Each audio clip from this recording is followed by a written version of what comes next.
Up front at 9:30 tonight, the state could be saving up to $10 million a year by simply following the law. That astonishing number is based on estimates from the ACLU, which is backing up a proposal by the governor.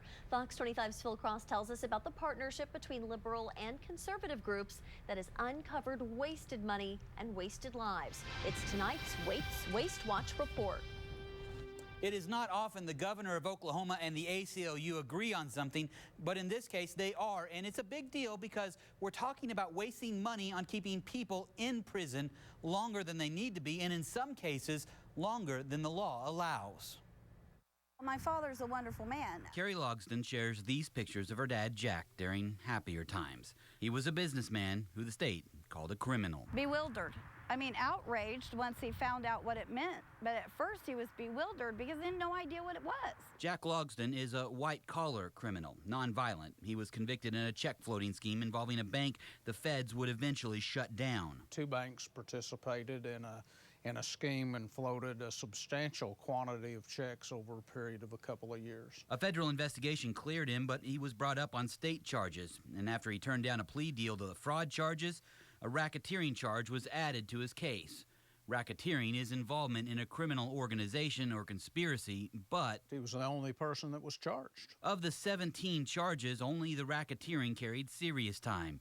The Court of Appeals would reduce it to the minimum time possible after deciding Logsdon had made substantial restitution. There's no reason that he shouldn't have served the more serious racketeering charge first. The court didn't order that the charges be served 1 through 16 consecutively. The DOC policy is to serve sentences in order. They say Logsdon, who turns 70 in October, will be eligible for parole in 2017. But the DOC has already violated that policy by having him serve his sentences out of order. And that's not all. He has had over 300 credits a year and a half ago on his documents with Department of Corrections, and suddenly 210 of those credits were removed. No one can explain to Fox 25 where those missing credits went. The DOC only says Logsdon should file a grievance if he thinks credits are missing.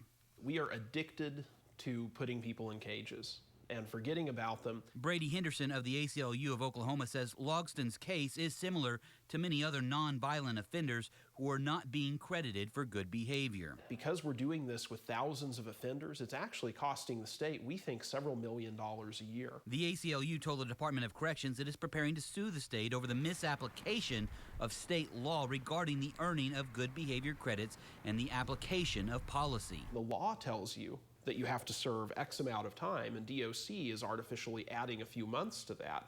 That's a problem. This is an incredibly rare instance where the ACLU supports Governor Mary Fallin, who also sent a memo to the DOC asking for the agency to comply with the way the laws are written. What has gone wrong is entirely how DOC has implemented the law, not the law itself. In the case of Jack Logsdon, he's stuck in the struggle between politics and policy. While he's been there, he has spent his time tutoring other inmates, helping them get their GEDs, helping them enroll in college. I think that just shows his character, that he's a good person. He got involved with First Capital Bank and the issues and problems with that bank. The Department of Corrections declined our request for an interview on this through an email exchange, though the DOC said most one-year sentences are never served behind bars, which is what almost all of Logsdon's charges carry. He'll have been in prison for nearly 10 years later this fall. Phil Cross, Fox 25 News.